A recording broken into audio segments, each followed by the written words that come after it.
Have you guys read the book, The One Thing? Anybody? Gary Keller? So it's always good to have kind of one goal per 12-month cycle or 18-month cycle. You really should not think in years. Years is random calendar. You should think in like 18-month cycles. That's what Peter Drucker teaches. So 18 months from now, you should have some 18-month goal, and you should also have a 67-day goal. There's science behind both of those. I won't go into the science, but so what should the 18-month goal be for everybody? Anybody want to shout it out? What's an 18-month goal? Like an overarching principle. That's just a few words. Love life, okay. Inner circle. Disability? That's an interesting goal. What did you say? Oh, financial stability. Yeah, that's better than disability. I thought you said disability. Sleep better? Okay. Here's one that I kind of picked for my whole company and for myself. Just results. And it's just one word, but it's one of those words that's like very, people go, oh yeah, I already know that. But if you really think deeply on that, it's a more complex word than first appearance. So for example, when I was about 20, I had 5 kind of mentors before age 25 that really helped me, especially financially, but also in life in general. One of them was Joel Salatin. Some of you might have heard of him. He's a farmer / entrepreneur, author. And then I had, his mentor was a guy named Alan Nation. That's the guy who taught me how to read. Alan Nation would read a book a day. It was the first time I really realized how much you could take in and benefit from. So I was at breakfast one morning on a farm, and Alan Nation came down, and he goes, man, that was a good book. And it was like 7 in the morning. I was like, what do you mean? And he goes, yeah, I read my book for the day. And I said, it's 7 in the morning. He's like, yeah, I wake up around 6 and I read a book in an hour. He was a faster reader than average. He was an extra smart person. But that was the first time, like a lot of stuff in life you won't realize you can do if you don't see someone else do it first. That's how humans work. One of the results that I'd like you guys to get from being here is just to see that it's actually happening. Because there's a lot of talk in the world about entrepreneurship, growing your business, scaling your business, and if you don't see it, you can't believe it. And I was talking to Alex Mayer. He spoke earlier, one of my business partners, and I told him like 2 months ago, we're going to launch 200 businesses a year, and so we've been doing like 4 a week, and then we cull them down to the top 12 per year, and we cut the rest. We either sell them or ditch the rest. And I told him this one business we launched, I said, this thing, trust me on this. It was what, 2 months ago, I said, we need to launch this business. It's going to make a lot of money. And then yesterday it made like 100 grand a day. It's like making $100,000 a day with 0 expenses. And so once you see it, now Alex, so here's how you get results. I'm just going to diagram this out. So basically, you see someone else do it, okay? And then you buy in. And a lot of times people skip this middle step, and I can tell you why. It's taken me my whole life to figure this out.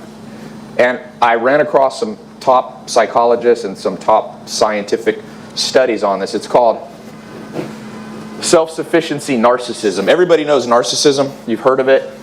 But people don't realize that clinically there's 7 forms of narcissism. So most people, what do you think of when you think of narcissism? Think of somebody who looks in the mirror and goes, damn, I look good today, right? That's only one form. That's called vanity. So you have superiority, authority, exhibitionism, self-sufficiency, exploitativeness, and vanity. I think that was 7.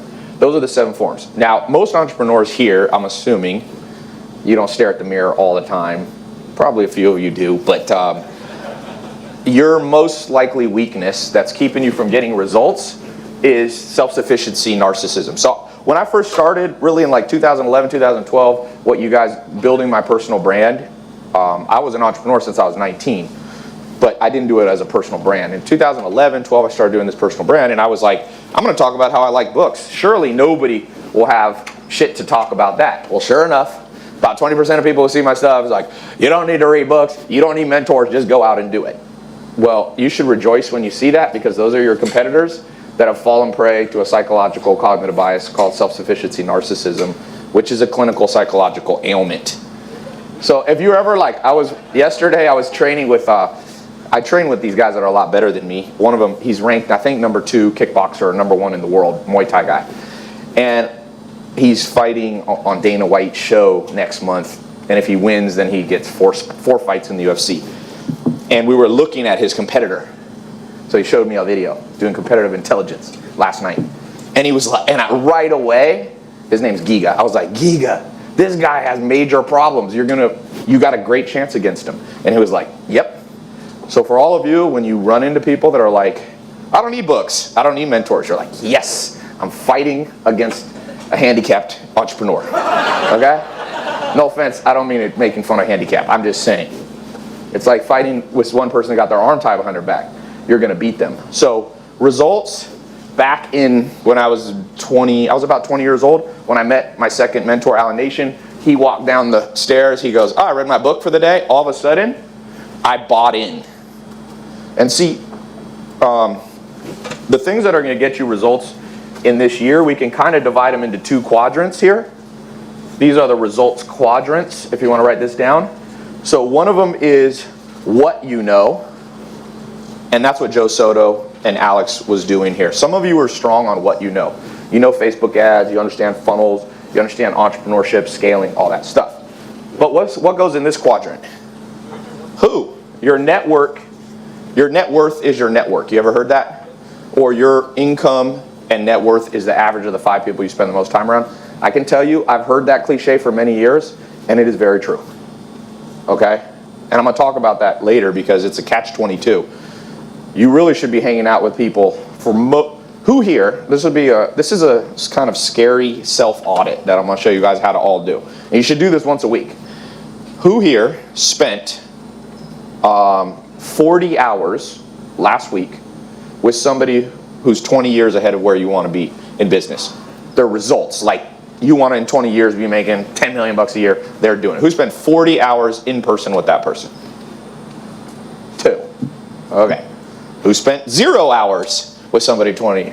Who spent less than 3 last? In person. We'll just talk about in person for now. Let's start with in person. It's got to be more. So the majority of people here, we're missing out on the who, and I'm telling you, I give you the simplest formula for results. It's see someone else, mentally buy in, and then you'll figure out the what. People always come to me with the what. They're like, Ty, what do you do that allows you to make, $50 million or more a year in business? And I'm like, sometimes I'm like, should I sit people down and be like, I've done it before. I've tried many things since 2011 to try to get people results. I've sat down with them. I've done one-on-one consulting. I've done seminars like this. I've done YouTube. My YouTube videos just passed 1.4 billion minutes watched yesterday. 1.47 billion. So with Facebook, it's at over 2 billion minutes watched. It's the most in history for business. And that I think it's the most. But it doesn't always get results. So what I'm giving you now is like my most updated formula. This I haven't really talked about. You can go search for my YouTube. This is like the most recent thing on my mind in 2018. It's basically been this year. So the reason that I haven't been doing seminars, I did a mastermind in 2015. I took 60 people. I said, you can come to my house 4 times a year. And I'm going to charge you $25,000 to $50,000. And I just did an experiment. And I said, I'm not going to do it again for a long time. So 60 people signed up. And I gave them a contract. And the contract signed by me in the name of my company, so it's backed by my company. It said, if you invest 25 in this, if you don't make an extra double in your business income, I'll give you your money back. For the people who put in 50 grand, if they don't make an extra 100,000, I'll give them their money back. And out of 60 people, 3 people asked for a refund. One of them got cancer the day after they signed the contract or the week after. They never showed up, so we gave him the money back just out of humanitarian. I felt bad. The guy had terminal cancer. And I forget the other 2. Did we give 2 people refunds, or one of them changed their mind and liked it eventually? So it got results. It got results. But then I stopped doing it because I like to travel. Main reason, I'm going to talk later about figuring out your motivations to get, I call it the 4 M's. It's a system that I'm trademarking and copyright, not patenting, but trademarking this concept of the 4 M's. And my main M is momentum freedom. So all I care about as an entrepreneur, I honestly don't care if I make 100 million. This year I'm de-optimizing my revenue. I'm actually purposely trying to make less money because it's been taken away from my freedom. And I care more about freedom than money. I'd rather make $1 million a year and have unlimited freedom than I know guys making $1 billion a year that are miserable. So, but I've been thinking back to 2015. I still like the results that we got. Usually if people put in 25 to 50 grand and you give them a contract saying you want refunds, most people are going to be like, oh, my lawyers are like, you cannot do this. You're going to get 50% of people cheat you at the end of the year, be like, oh, I want my money back. But like I said, really only 1 or 2 asked for their money back, and there were people we couldn't help. They were too complicated personalities. They were their own worst enemy, and sometimes you can't help everybody. That's what I'm going to tell you right now. And some of you trying to help people right now, just give up. Alan Nation used to tell me, Ty, don't try to teach pigs to fly. You can't do it, and it bothers the pig. They get mad at you. So some of you trying to teach pigs to fly. A couple of people, not that they were pigs, but you know what I'm saying. So one of the things that this is divided up here, this day that you're spending here, is kind of like that mastermind that I did 2 or 3 years ago, where you're around people. So during the breaks, go and talk to people. I can't tell you the jumps in my income that have come from the who. Definitely more than the what, because you can hire people to do the what. You can hire people to build your Facebook funnels. You can hire customer support, outsource the team. You can outsource programming. But who you know, I had a guy here 2 days ago who now he made so much money he just travels around the world doing sting operations. It's crazy.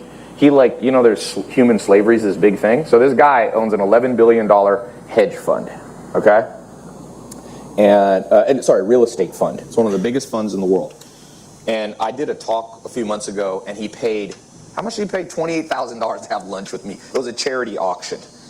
I was like, damn, Warren Buffett gets $2.4 million for a lunch, and I get $28,000. If you ever want to be humbled, compare yourself to Warren Buffett. So I'm not even 1,000th of the worth of Warren Buffett. I'd pay $2.4 million to have lunch with Buffett. So he came over here 2 days ago, and once again, this story, I said, how did you figure out to start from nothing and have an $11 billion fund? He has so much money, he has his private jet. He hired a whole bunch of Navy SEALs. They travel around the world. They go in where there's like human trafficking of children for organs. In Haiti, for example, they dress up as like people buying it. And he's like a modern day Batman. Seriously. Which I've always said, I saw my favorite tweet ever was like, all these millionaires and billionaires in the world, but nobody's trying to be Batman. And then I met the guy yesterday. His name is Paul Hutchinson. You can Google him. And I asked him his story, though, because he went from nothing to $11 billion. If you have $11 billion real estate fund, trust me, you're making a lot of money. They get 20% of the profit on $11 billion. They own some of the biggest apartment. You guys know Grant Cardone does apartments. So this guy, like Grant does a couple $100 million in real estate. This guy does $11 billion in apartments. This is like next level guy. But I asked him, what's his secret? He goes, you know what? I don't know how to invest in real estate. In fact, I actually don't know much about real estate because I was asking him for advice. He goes, but I know one thing. I know how to network with people. And he goes, the reason I flew out here partly is to have this lunch with you, but every 6 months I have lunch with the Marriott family. And he said, every fund that I launch, the Marriott family puts $300 million in without asking me any questions because he launches new funds. It's not what you know always. He doesn't know real estate. He said he had like a $100 million fund. He was doing real estate. And a guy who used to run Citibank in Asia came to him and he's like, dude, you don't know real estate. Hire me as the CEO and just go out and network. And he said, okay. And he said that was the day when he went from 100 million into the billions. So a lot of you, your weakness, some of you, who thinks your weakness is what you know? Raise your hand. Honestly, there's no right or I'm not going to call anybody out. Only 4 people? What you know. You don't know enough about the products and marketing and stuff. Okay, who feels like their network isn't like Paul Hutchinson's? Yeah. It is a big one. And I tested this in 2015, and sure enough, I had this mastermind. It was crazy. One of the first guys came in, and he's like, I have a helicopter business where we do irrigation and, not irrigation, they spray stuff. And he's like, I've been trying to grow my business. And I said, well, you just need to know people. He's like, how do I sell? I'm like, you just need to know the right people. And sure enough, he met another person in the mastermind who introduced him to somebody, and he did a $1.2 million deal that month with no work. It was just an introduction. So make the time during this thing here to expand your social circle. You should go home with a couple phone numbers. Don't get emails, by the way. A little practical tip. Emails is so 2004. Okay, this is 2018. Text people. Do not email. I don't even have anybody's email. If you try to email, my Gmail has, 2.3 million unread email addresses. So if all you guys trying to email me, no. If you get my phone number, that's a better chance. So see someone else do it, buy in. My second mentor, I saw him reading a book a day. I bought in. 2001, I was trying to figure out, I had lived at the Amish on a farm for 10 years. So I come back and I'm trying to make money. That's when I had $47. I was living in a mobile home. My uncle said, Ty, you need to get out of the house and you need to meet more people. So I went through the phone book, Yellow Pages, randomly stopped on a full page ad of this guy, Mike Steinbach, called his office, made an appointment, pretended I needed financial planning help because he was a financial planner. And I showed up and I'm like, Mike, you don't owe me. I'm not really here to do financial planning because I only have $47. But I said, but I can tell, my uncle told me it cost $40,000 to have a full page, Yellow Page ad. You got money. I've never been around anybody who had money. Up to that point, even Joel Salatin and them, now Joel Salatin's a millionaire, but he wasn't. And I grew up, I did a video a long time ago of, you can see the house that I grew up with in California. It's smaller than my master bedroom now, the whole house. I wasn't dirt poor, but you never heard the saying, you didn't know you didn't have much money? My mom made 20 grand a year. Then she got married. I remember she got married to my stepdad and she was like, we are going up in the world. And he worked at the post office delivering mail. And I remember he made $42,000 and my mom was like, I married up, Ty. And I was like, yes. My mom used to say, you have $100 for Christmas every year. I remember that growing up. And when she got married to this guy, John, he's like, we're going up to 200. And I was like, whoo, doubled it. And I got one pair of shoes a year. And, but I couldn't buy in to the thought of making money. So 2001, my mom's here, by the way. If anyone, raise your hand, Mom.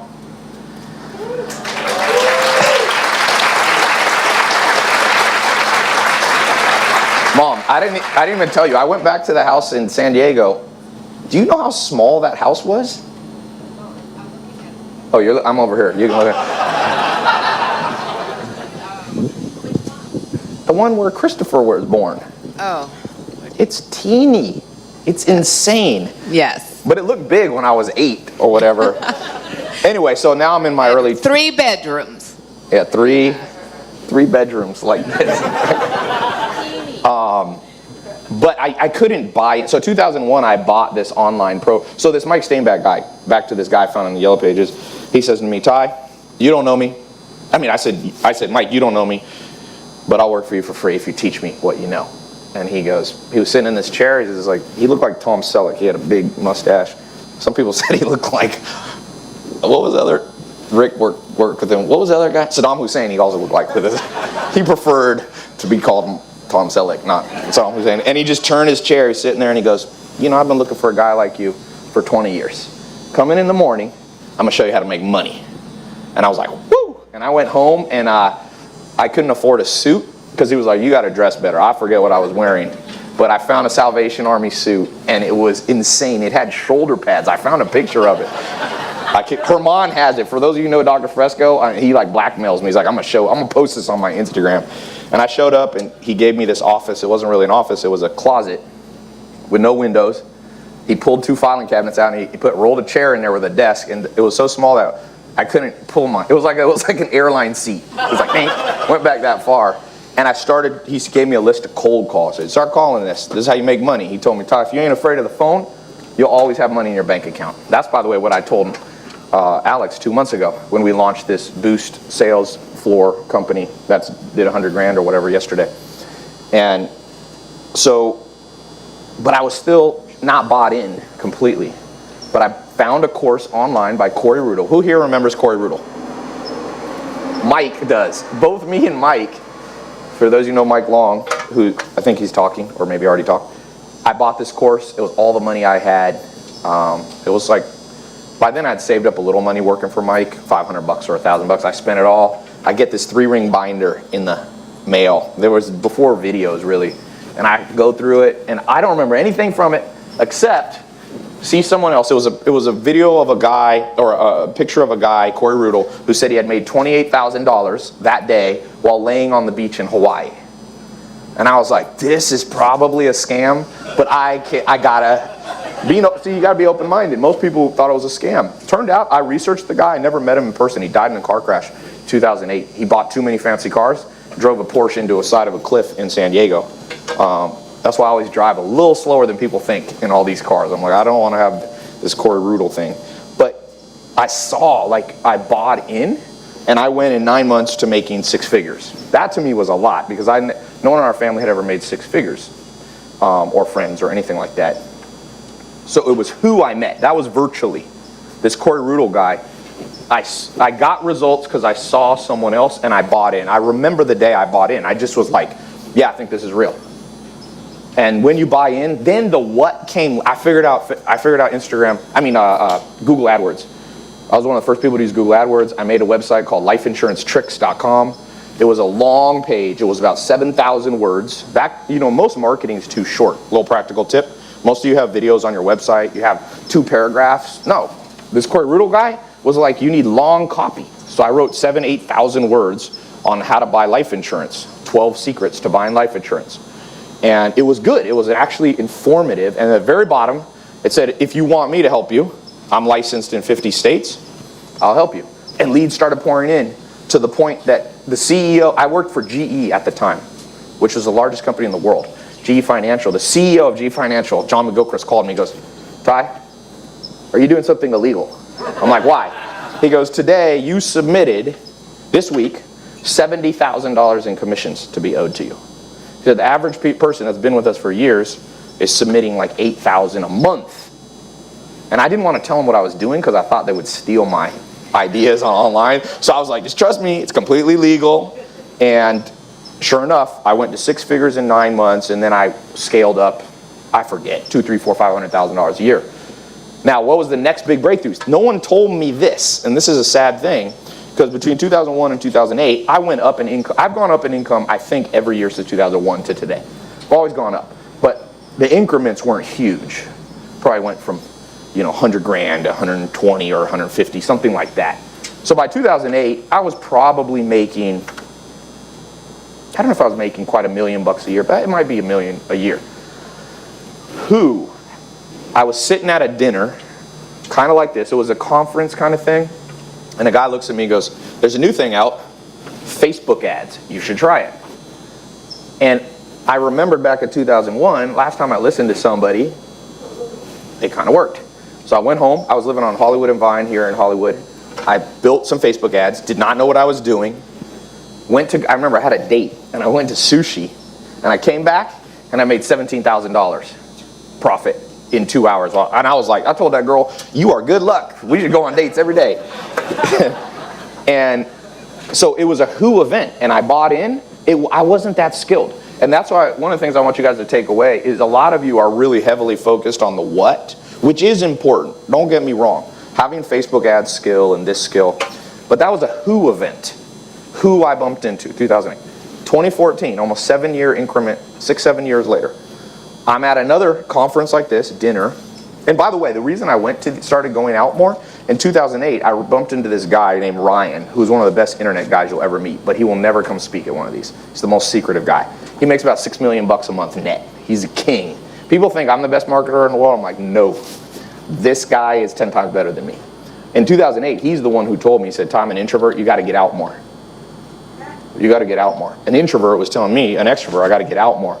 And so, but I had this self-sufficiency bias, because this is what's taught in entrepreneurship.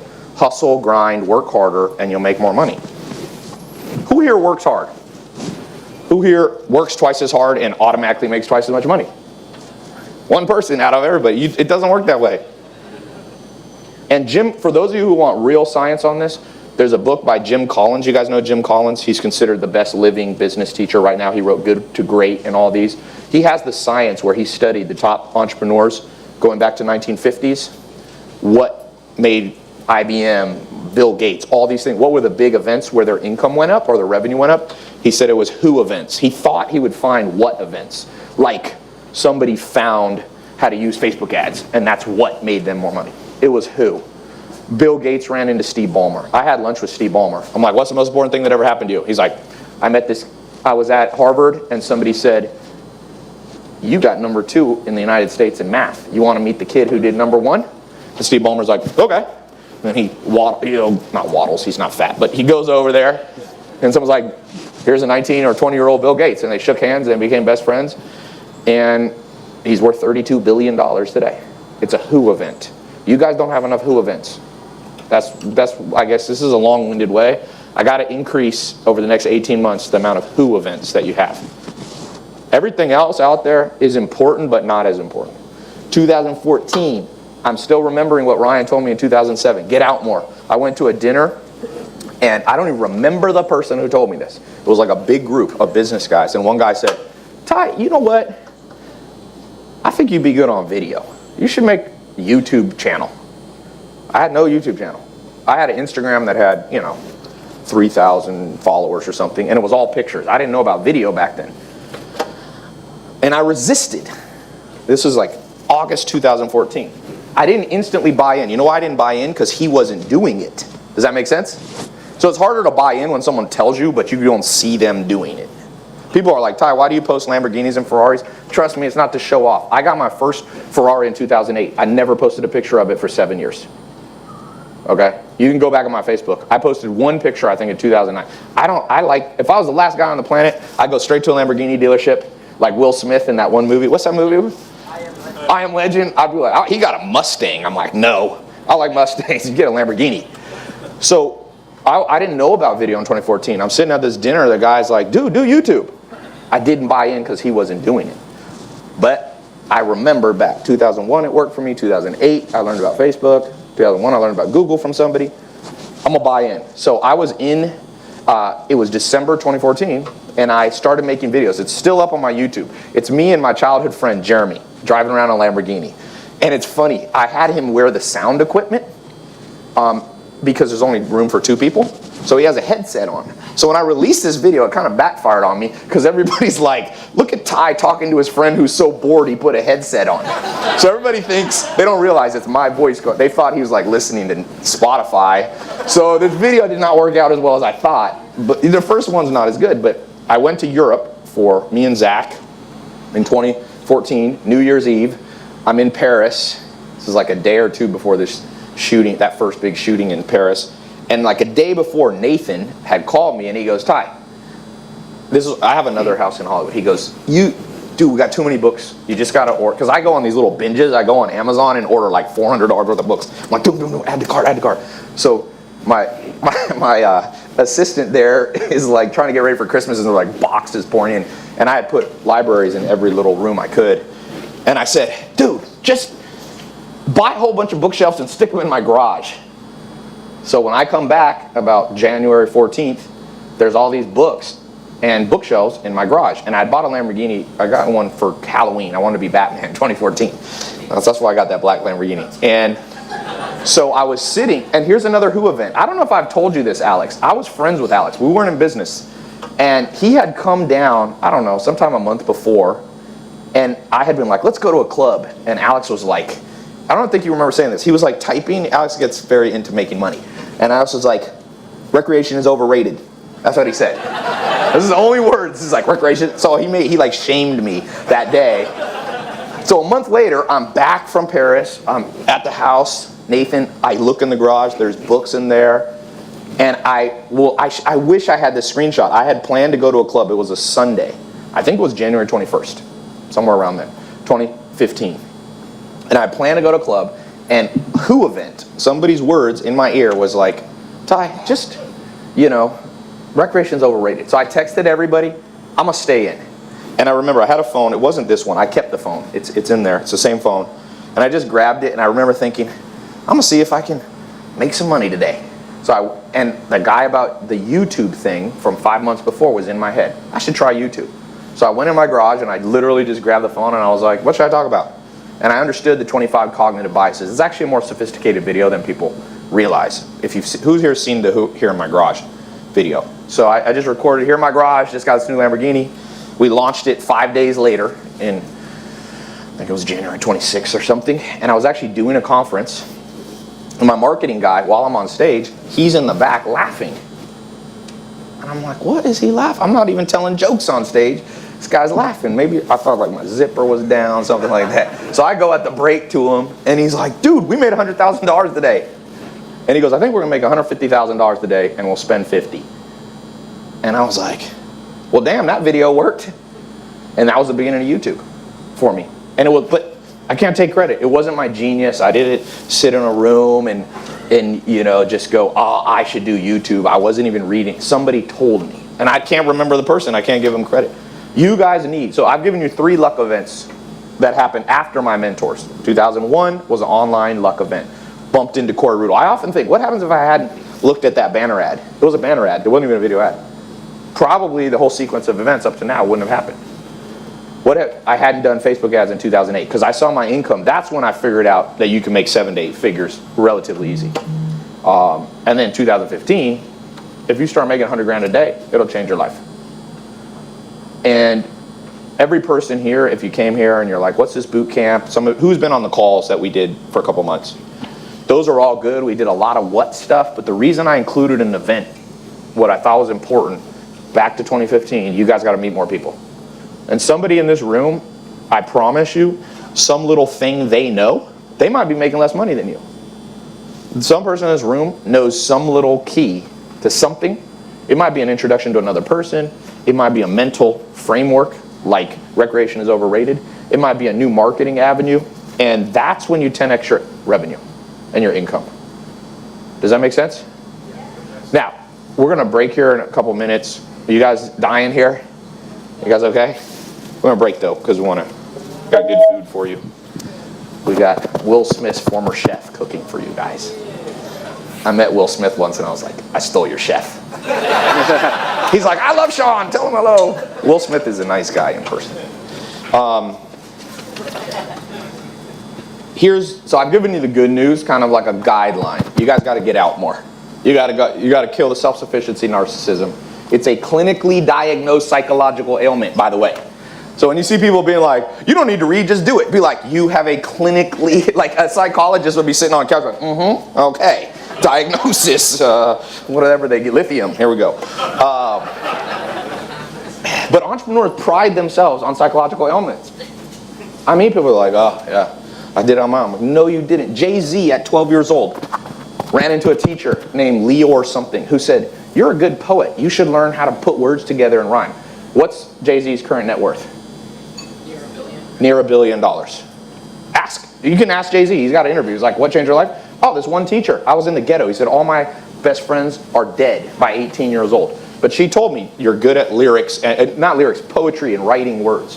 Oprah Winfrey made $3,000 a year as a newscaster. She got the job. She called down to her house in Alabama or Arkansas, or one of these southern places. Her dad, they jumped for joy. She said that was the most anyone in our family had ever made for 200 years being in the United States. And her dad said to her, I don't think you can ever make more than this. $3 grand a month. But she ran into a financial advisor who said, you know what? You should make your own production company and stop working for, news companies where you're an employee. And she made a leap, and she's the first, I think, self-made female billionaire in America or in the world. Who event? That's a lot. Albert Einstein. Anybody here smarter than Albert Einstein? He says one of the, maybe. These are Tesla was, I'll tell you a story about Tesla then. Albert Einstein, every Thursday, said the biggest thing that changed his life, he had lunch with a mathematician and his family every Thursday who took his math to a super advanced level at age 16, 17 years old. You brought up Tesla. I researched Tesla because I like to research because the myth of the self-made entrepreneur, I'm out to expose as a myth. Tesla, read about Tesla. He had this professor that took him under his wing and showed him most of the math that he ended up doing to become one of the greatest, pioneers of his time. Name anybody. I've gone through, there's almost nobody that I can't. Mark Zuckerberg's life was changed. True story, playing basketball right here. Some of you saw this on my Snapchat. You guys remember MySpace? 2005, 2006, MySpace, #1 traffic site in the world, beyond Google. So Tom is a friend of mine. You remember Tom from MySpace, the founder of MySpace? Your first friend online, that little picture? Well, I become friends with him. I met him at a party. This is a Who event here in Hollywood. We became friends. He told me a story, and it's a YouTube. I have a YouTube video. He said, "You're the only person I've ever told this." He said, 2005, 2006, 10 to 30% of all internet traffic is going through my website. I'm on top of the world. He's sold for $550 million. He hasn't worked a day since 2007. Some people think Tom failed. I'm like, if that's failure, everybody here should fail like Tom. Sell your company for a measly $550 million. But he told me, I said, what do you think happened with Facebook? He's like, well, because Facebook obviously surpassed MySpace and killed MySpace. He goes, I think I made a mistake. I said, why? He said, well, two things he told me. I was too self-sufficient. I thought I had all the answers. And this Mark Zuckerberg kid tried anything that anybody said and tested everything. So really? How do you know? He goes, well, I probably shouldn't tell you this, but I will. In 2006 or 7, I'm at a conference. I'm speaking and Mark Zuckerberg's speaking. I'm the king of the internet. #1 site in the world. Mark Zuckerberg comes up to me after and goes, hey, I don't know if you know who I am. And Tom goes, oh, I know who you are. You're the Facebook kid. And Mark Zuckerberg goes, why is MySpace so sexy and Facebook is so, no one wants to use it? He goes, Tom said, I made a mistake. I turned to him and I said, dude, easy. You only allow one photo on Facebook. We have photo albums so people can upload lots of pictures. He said within 1 week, Facebook had photo albums. And he said if you trace from the day I had that conversation, that general time is when Facebook, MySpace, Facebook. It's a luck event that Mark Zuckerberg had. And Mark Zuckerberg was open to it. And he was listening. The President of the United States has 15 cabinet members. How many cabinet members do you have? The most powerful conqueror in history, Alexander the Great, by the age 31, 32, he conquered the whole known world. You know an advantage he had? At 16 years old, his dad, Philip of Macedon, hired a mentor for him. And who do you think he hired? Aristotle. How'd you like to grow up and be like, yeah, Plato, Socrates, Aristotle, these are my mentors. And it gave him, and Alexander the Great, before every conquering battle, every battle he went, he would send his library ahead, so he had all his books there when he landed, so he could study. So he wasn't self-sufficient. So a lot of you, if I had to come in and diagnose one-on-one, I do one-on-one consulting for $1 million a year, $500,000 to $1 million a year. But I could save you guys money right now. Main thing, I would come in and root out the self-sufficiency. Now, not all of you have it. I would say 80% of you do. Some of you are great on this, but you still don't have the network. We've got to expand your network. Now, this is what I'm going to say. Here's the bad news. I gave you the good news because I gave you the formula. You increase your network, you increase your net worth. You get more who events, lucky events, a meeting, bumping into the right people. Here's a nasty thing, though, because I'm not an optimist or a pessimist. I'm a realist. But here's my realistic bad advice for you. This is called ladder theory. There's a more sophisticated word for this called assortive mating. Dr. David Buss, the former Harvard professor and probably the smartest evolutionary psychologist in history, they call it assortive matching or assortive mating. But a simple way is ladder theory. Or we'll use stairs. Okay. Who here is single or been single recently? Here's a problem on Tinder or Match.com or any dating, and this applies to business. So let's say there's 10 steps here. This is a 1 in attractiveness. Okay, not just physical, but like overall personality, all this stuff. Okay, and that's a 10. Angelina Jolie, let's say, a 10, okay?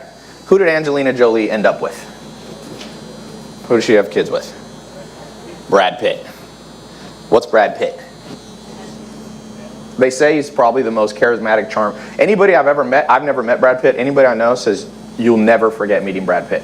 He's in like this incredible energy, charisma, good looking, tall, dark, handsome, well not dark, but tall, blonde, handsome, multi-millionaire status. So he's a 10. So that's a sort of matching. In all the matches of the 7 billion people in the world, it's not random. Angelina Jolie, you'll never see where Angelina Jolie's like, you know, my garbage man. I just go out and do garbage. He comes by, I'm just like, something about, you know, this dude. And we just start talking, and now we got 4 kids together. It just doesn't happen. And there's an evolutionary and biological reason, because sometimes people don't like to hear this. That's why I'm going to pivot this away from romance. This gets very heated with people. Okay, here's what happens when you go on Tinder. Let's just say the average person in the world, by definition, is a 5. That's halfway between 1 and 10. Let's say 5. Okay. Every 5, what does a 5 want? Let's say a 6 or a 7. In general, humans are very, most 5s won't go after a 10. You know what most supermodels say? They have a hard time finding a date. They go to parties, no one comes up to them. There's a reason. We want to conserve energy. Has any woman here ever seen a guy and be like, I ain't dating that guy, he's too pretty, and I want to be fighting off all the other women in the world? Anybody ever thought that? Okay, 1, very emphatically. So in general, humans conserve energy, so most 5s will not go after 10s in real life. But they will go after what? 6s and 7s. Now, you will see the problem in a second. What do 3s and 4s go after? 5. So if you're average looking, and especially on dating sites where it's just pictures like Tinder, any guy ever struggled here on Tinder? Anybody? Yeah, no one's going to admit, but okay. 3s and 4s are going after 5s, but what are 5s going after? 6s and 7s. But what are 6s and 7s going after? 8s and 9s. The math doesn't add up. I'll read you one of the most powerful statements by one of the smartest people, I think maybe the smartest person to have lived in the last 1,000 years. His name's Will Durant. Let me read you this. Who here has read Will Durant? This is the most powerful series of books that ever changed my life. And in a good book, write this down. It's called The Story of Civilization. Is the long version, but you can read a shorter one. That's 10,000 pages. Okay, for those of you who don't like to read, you can read a shorter one called The Lessons of History. Very short, but you can read this every year for the rest of your life and get something new out of it. So here is what The Lessons of History says, and you'll understand how this pertains to everything we've talked about today. Let me search here. I like iBooks, by the way, even though I like physical books, because you can highlight and keep notes forever. It backs up to your cloud. Sometimes I'll lose my book, so a little practical tip of the day. When you get a good book, also that really speaks to you, buy the iBook version, and then make your notes on iBooks. I wrote this note, it's from 10 years ago. I can pull it up this fast. I don't have to run into my library. So here's what he says. So the first biological lesson of history, and this applies to business, is competition. Competition is not only the life of trade, it is the trade of life. Peaceful when food abounds, violent when the mouse outrun the food. Animals eat one another without qualm. Civilized men consume one another by the due process of law. Competition is the first biological lesson of life. What's going on here?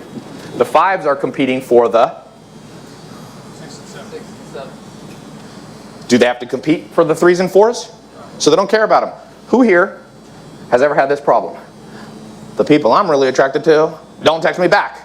And all the chicks or the guys that I don't care about are all over like, hey, you want to go out? Who's ever had that problem? Ladder theory. Should have taught this in school.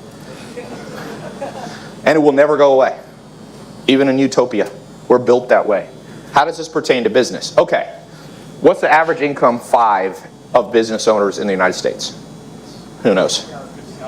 No, that's the average business owner makes less than the average employee. You know that? Yeah, the average employee makes about 50, 52. The average single earning entrepreneur, meaning solo entrepreneur, makes about 43,000. Meaning most entrepreneurs should get a job at McDonald's and they'll be doing better with less risk. So let's just say, who here is making 40,000 in their business? Raise your hand. Don't be ashamed. No one's going to laugh here. Okay. 5. If you here, let's just stop at 9. If you go on the IRS website, if you make over $450,000 a year net taxable income, you're in the 99.999% of the US, which is of course of the world. Who here is netting 450,000 or more? Okay, so we'll call you the 9-ish thing here, okay? Who here is making a couple hundred grand? So you guys are here at 6 or 7. When it comes to networking, who does Elon Musk want to hang out with? What's Elon Musk? 10, right? He's 43, worth $20 billion. How to get, people always go, Ty, what's the secret to getting Elon Musk to hang out with you? And I'm like, well, you're asking me to violate the first biological law, which is Elon Musk doesn't want to hang out with you. So sometimes I give this message, and I'm like, good news is you just increase your network, and then your net worth goes up. And people are like, yes! And then I'm like, but the bad news is you won't be able to do it. Because it goes against fundamental principle of biology. If you're a 6, guess who's going to call you back a lot? 5s and 4s and 5s. Usually it's about 2 rungs below you. 3s and 2s will know you're out of their league. They won't contact you. You guys have to spend more time with 8, 9s, and 10s. It doesn't have to be 10s. And I'm going to talk about how to do. There is a bypass shortcut that I've figured out. There's a couple ways you can bypass it. So when I was a 5, I wasn't able to hang out with 10s when I was a 5, but I was able to find 8s and 9s. For those of you, a couple of you raise your hand, you're already a 9. Let's get you around some 10s. Again, by the way, don't get confused. I'm not saying who's a good person. Okay? I don't mean, like, I'm just talking about pure, you guys join this boot camp to learn about making money, right? That's why you're here. We're not talking about kumbaya and social life. We're talking about business. The 10s don't want to hang out with the 9s that much. They want other 10s. I was in Omaha last Friday. Who went to Omaha with me? A few of you are in my, who's in my mastermind that's here? I did that mastermind in 2015 and I just opened it back up. So who's on the front row of the stadium we were in? Charlie Munger, Warren Buffett, and Bill Gates. They're all best friends. $1 trillion in business net worth on the front row. Trillion. It's a sort of matching. It's ladder theory. Bill Gates, they tell the story. They're like, oh, we kind of bumped into each other and we got along. Guess who else is friends, really good friends with Warren Buffett? Who's king of music? One of the kings that we talked about earlier. Jay-Z. There's videos. Warren Buffett hanging out with Jay-Z. Who's king of basketball? LeBron James gets his financial advice directly from phone calls with Warren Buffett. That's why they say he's one of the best investors in the NBA. Do you see how this is working?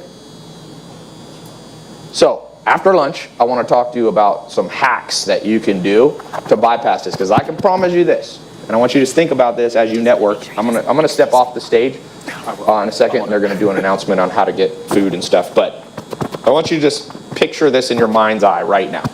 The next 18 months, you are the personal right-hand man to, who's your favorite entrepreneur, business-wise, high level? No, don't put, no, higher than us. We're not 10s, forget us. Okay, Richard Branson, who else? Mark Cuban. Cute. No, I'm not allowed, I'm not a 10. 10s. Forbes list people, Forbes list. Not Forbes list. So, how about this? Who likes investing? Raise your hand. Okay, Warren Buffett now chills with you. Get to spend 8 hours a day with Warren Buffett for the next 18 months. What do you think will happen to your income? Guaranteed. Who would bet that you'll 10x your income? It might just be from him being like, call my buddy. He'll set you up. He runs a hedge fund. He'll invest in the next 300 real estate deals you do. Trust me, there's guys that make phone calls like that. I've had that before. Where a dude's like, all right, I'm going to throw you a bone, Ty. Bob, do the deal with Ty. Okay. Who here likes building serial businesses, like business after business after business? All right, next 18 months, you're chilling with Richard Branson. He's your daily mentor. He's started 300 businesses. Who here likes entertainment, likes being in front of the camera, likes video? Okay, Oprah Winfrey. Going to take you under, you know who last person Oprah Winfrey said she's going to mentor? Guess what her name is? Ellen DeGeneres. How's she doing? And how's Ellen DeGeneres? You know she was a stand-up comedian we used to go watch at the Laugh Factory. Can someone Google Ellen DeGeneres' net worth real fast? Do you think Ellen DeGeneres suddenly got more business savvy? No, Oprah told the networks, make her own show and I'll train her on how to make a good interview show. Her net worth was probably $100,000. Anybody find Ellen DeGeneres? 360 million. 60,000 to $360 million. When did Ellen start? She hadn't been on TV 10 years, has she? 2003. The Ellen DeGeneres show? No. No, the show hasn't been since 2003. So we got to get that for you. I can't promise you guys Richard Branson or whatever. We got to get you at least 15 8s in your life. Or 15 up here. So, and the reason I picked 15, it's a good number. It's the president's cabinet number. He has 15 advisors. Consider yourself the president or the general of your own army. I get you 15 people. It might be 1 10, 2 or 3 9s, and the rest 8s. Then you guys can mentor some people below you to help bring them up to pay it forward. You get that next 18 months, results will happen. Okay? Any questions real quick before I wrap up? Yes? Could you put a dollar figure on, say, a 7 or an 8? That's a good one. I like you think like me. Put everything into numbers. Yes, I would say it's an exponential increase. So let's say a 7 will increase your income, your net worth by 100 grand. An 8 will increase it by $1 million. And an 8, let's say, is worth 100,000. A 9's worth $1 million. A 10 is worth 10 million bucks, for sure. So yeah, it's an exponential scale, and it's logarithmic scale backwards. Like a 2. Some of you, who here spends a lot of time with people way below them in terms of business skill? They actually pull you down. So they're like a 3 is worth a negative $1 million. Seriously. If you don't know that people suck your energy, you haven't been on planet Earth long enough. Question, yeah. When I think about the cabinet, I almost look at it as a chessboard. And Yep. Each piece works differently and serves its own manner. How do you determine who fit each chess piece in your cabinet? So he said cabinet sounds like a chessboard. It is a little bit. It'll never be as systematic as you hope. It will never be like, all right, I've identified Richard Branson, Ellen DeGeneres, and then 6 months from now they'll all be. There's a little bit of luck and a little bit of randomness. I can hope that in 18 months I think you guys can hit 15 people. Some of you will have no 10s or 9s there, but just 15 8s. If each worth $100,000 to your net worth, that's 1.5 million. Who here would be happy? Next 18 months, then you're self-made millionaire. There ain't that many millionaires in the world. I'll talk later about how some of you have too big of goals. Trust me, you don't need to make even 10 million bucks a year.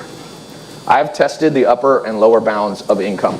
I lived with the Amish for 2.5 years with no electricity, no car, no toilet. So I've been on that side. I did that for 4 years with Joel Salatin. Outhouse, no electricity, drinking water off a mountain spring. And I've also tested upper bounds, not as high as, let's say, Elon Musk, but I live in Beverly Hills. This is a 17,000 square foot house. I've done this high end.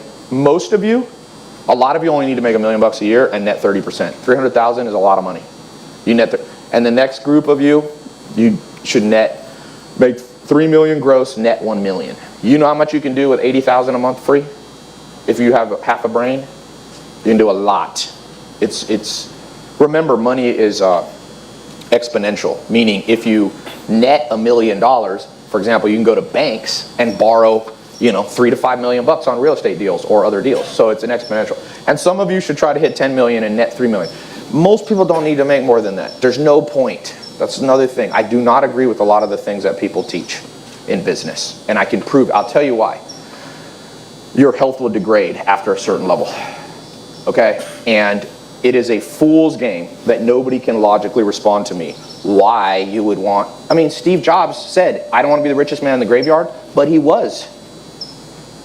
Why would you want to be Steve Jobs? People idolize Steve Jobs. I'm like, well, maybe it was lucky that he got cancer, but he stressed himself out for a decade. That does not help with your health. I would not want to be Steve Jobs. To me, he lost, even though he died one of the richest. What's the point? So I think that some of you need to dial down your goals and just hit them. The best basketball coach Dean Smith, Coach Michael Jordan, UNC coach, he said, I was never a fan of big goals. He's like, just hit the damn goals you make. You know how people say, shoot for the stars, and even if you only get halfway, you get to the moon? Bullshit. Shoot for the stars, you don't get off the planet Earth because you get overwhelmed. No, hit the moon, and you've gone far. How many people gone to the moon? Almost nobody. Who here is netting $1 million a year on your tax return? Net. There you go. Your life will change if who here is netting $3 million? Warren Buffett tries to take the minimum amount of income. He says, all my net worth is pieces of paper that I can't do anything. He's like, there's nothing else I can get. I can't increase my happiness. It's funny. You know what his minimum payout is to himself? He has to, by law. He has to pay himself $72 million a year. He told his accountant, give me the least possible. They're like, this is the least we can spin off, $72 million. May each of you have that problem. You go to your accountant and you're like, I want less money. All right, you can only have $6 million a month. But the point is, he doesn't even make that much. You would think that Warren Buffett would make, you can't spend after a certain amount, more money, more problems, all those things. You become a bigger target for lawsuits. Like my net worth online says like 5 million, and people are like, you should get them to fix it. I'm like, no, I want them to change it to 1 million or 100,000. Why do you want people to think you have a high net worth? Mark Cuban was over here, we talked for 8 hours. He told me a lot of confidential stuff. One of the things he told me, you know what happened to Mark Cuban? Huge, he spent 2 or 3 years of his life with the SEC. Going through, and he turned out to be 100% innocent. They came after him because he had a lot of money. It's not advantageous to have you definitely get, who knows what diminishing returns mean. Hit a goal in the next 18 months and hit it, 100%. Who here is not at 6 figures? Raise your hand. Hit 6 figures in 18 months, that's it, that's good. Forget everybody telling you, oh, who here is hitting who's at 7 figures? Low 7 figures, millionaire. Hit 3 million. Who here is doing more than 3 million? Hit 10, that's it. After that, it's diminishing returns. If I had to optimize my life right now, I would go, even on the high end, I wouldn't want to make more than $1 million a month in my own venture, because then you have no time to work out. You get people suing you. I had a maid that I hired here for 1 day. She wasn't good. We hired her. She walks out. A week later, we get a lawsuit letter. She didn't sue me. She sued our health insurance. She said she slipped on a banana peel. I was like, is your lawyer Bugs Bunny? Like, you slipped up. But that's what happens. People are like, money? Ding. I have one of the top lawyers in the world. He told me, Ty, 100% of the high net worth men in Los Angeles have pending lawsuits against them by somebody.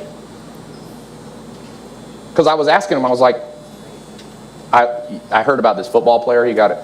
Anyway, this girl was caught extorting him for $3 million, saying it was his baby, but it wasn't his baby. So I was like, oh, what do you think about this? He goes, I want you to know 100% of high net worth men in Hollywood have a pending lawsuit, some bullshit like that going. I don't know about the women. Oh, last story. I said, you sure? He goes, yeah, I got this rich client. I can't say many details. You might figure out who this guy is. He goes, his girlfriend comes to him and says she's pregnant. And he's like, no, it's not mine. She goes, yes, it is. They break up over it, but she continues a lawsuit. This guy's uber rich. I got a couple of billionaires that live on this street. And the guy's worth $1 billion or whatever. She goes, yep, it's your kid, and I got DNA proof.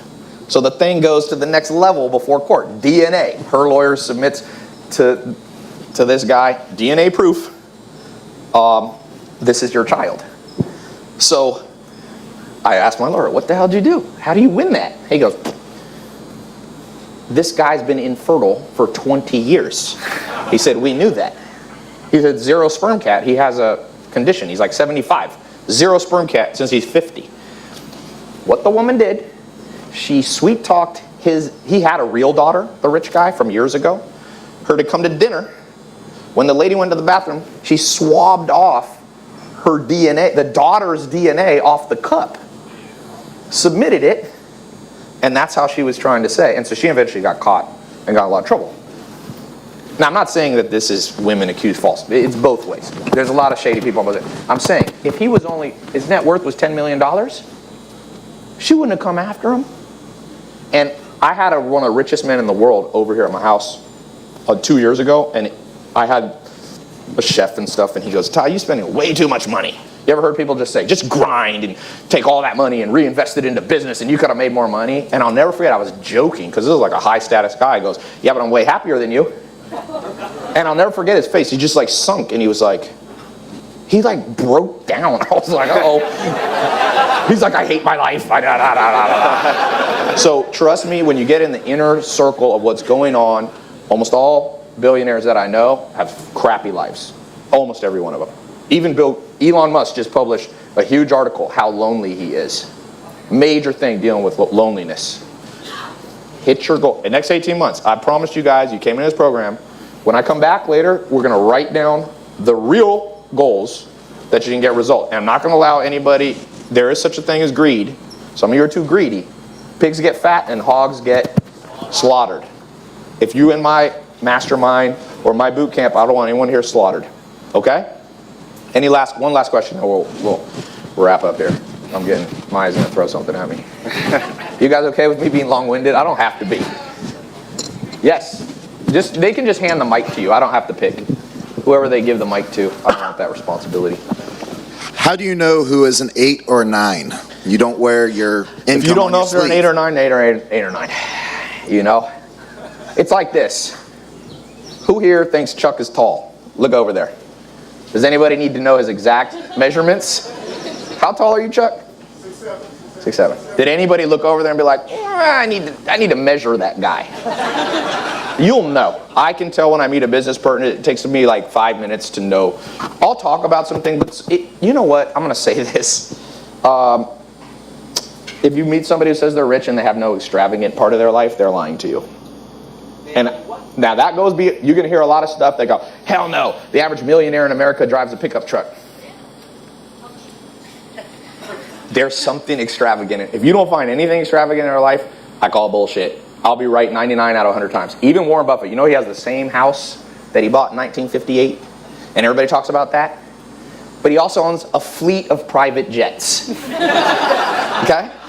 So there's something extravagant in his life. I've never met a baller who doesn't have something. When Mark Cuban came here, he came in a rental, like Taurus, Ford Taurus car. So I'm like, oh, this guy's really humble and down to earth. We play basketball, blah, blah, blah. At the end, we started talking about books. And I was like, do you read a lot? He's like, 2 hours a day. And he goes, you know why I have my Bombardier jet at LAX right now with the engine still on with my own pilot? Because I can go there and read right now. And I was like, that's extravagant. And he owns a basketball team. So I meet entrepreneurs. They're like, I know an entrepreneur. He has no money. I mean, he has so much money, and he lives in a teeny apartment, and he drives a bicycle. And I'm like, the money's in trust from dad. So his net worth is $100 million, but he can only access.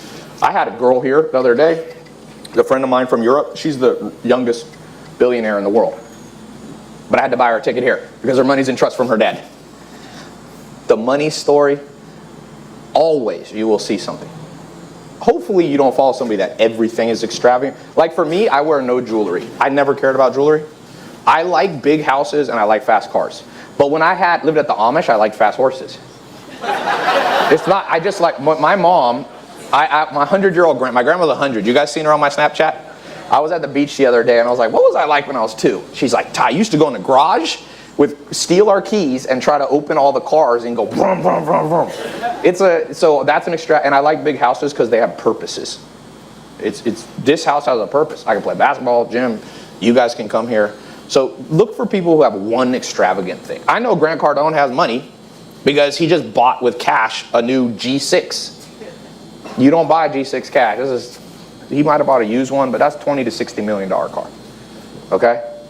Does that make sense? So look, I know this goes against what people say. I'm just giving you the real shit. There's so much BS in business now. People like to do trite, weird, cliche sayings. Oh, work hard. I'm just like, it doesn't work. I already tried it. I could save you guys a lot of time. I've tried everything. Tried everything. Okay? All right, guys, let's give it up for Ty.